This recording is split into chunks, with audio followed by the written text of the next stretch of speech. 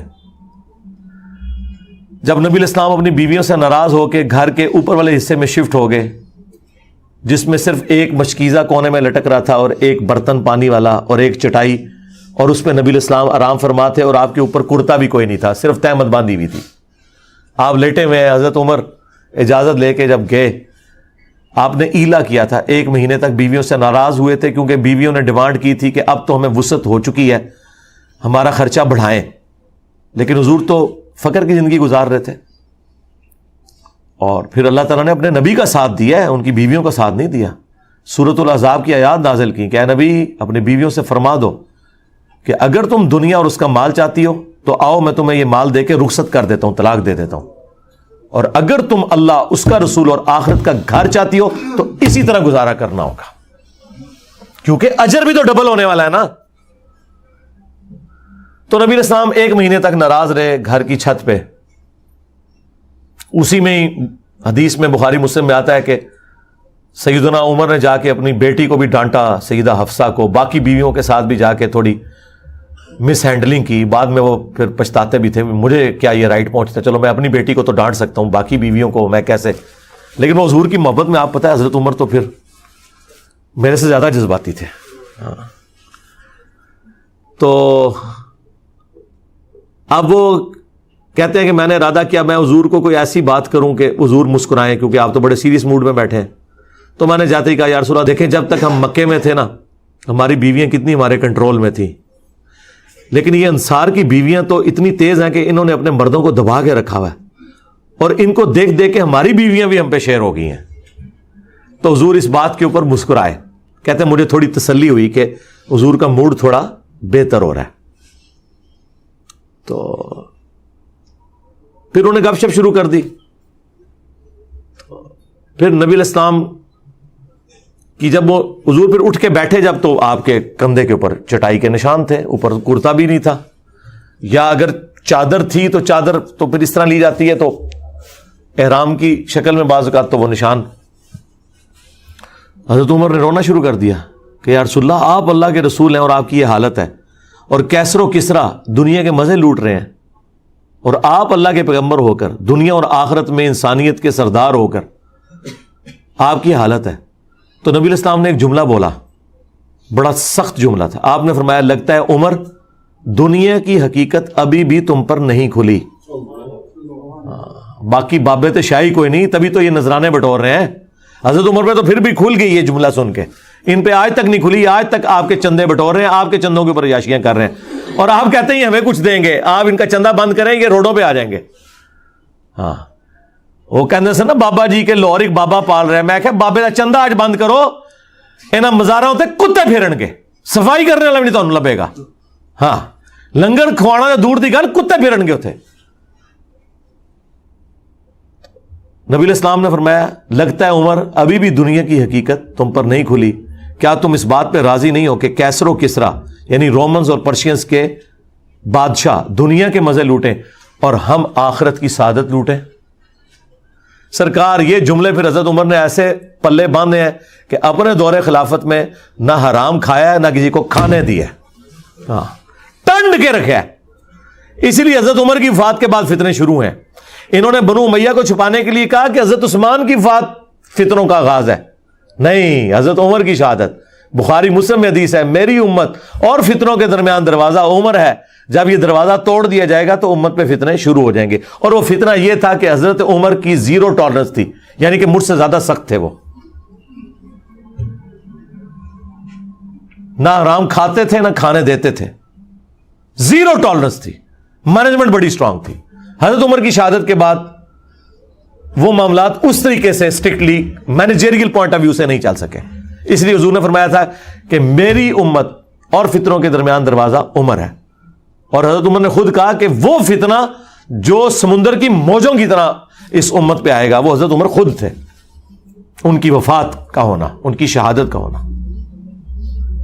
اور بخاری مسلم میں الفاظ ہیں, حذیفہ بن یمان رازدار رسول یہ حدیث بیان کر رہے ہیں کہ وہ دروازہ توڑا جائے گا, کھولا نہیں جائے گا, یعنی حضرت عمر کو قتل کیا جائے گا. اور میرے نزدیک تو حضرت عمر کے قاتلین بھی بنو امیہ ہیں, اس کے بینیفیشری بھی, اور ان کو لانچ کرنے والے بھی یہ بنو امیہ ہی ہیں. یہ الگ سے ایک ٹاپک ہے. صلو علی محمد وآل محمد, اللہم صلی علی محمد وعلی آل محمد واصحاب محمد وازواج محمد اجمعین الی یوم الدین.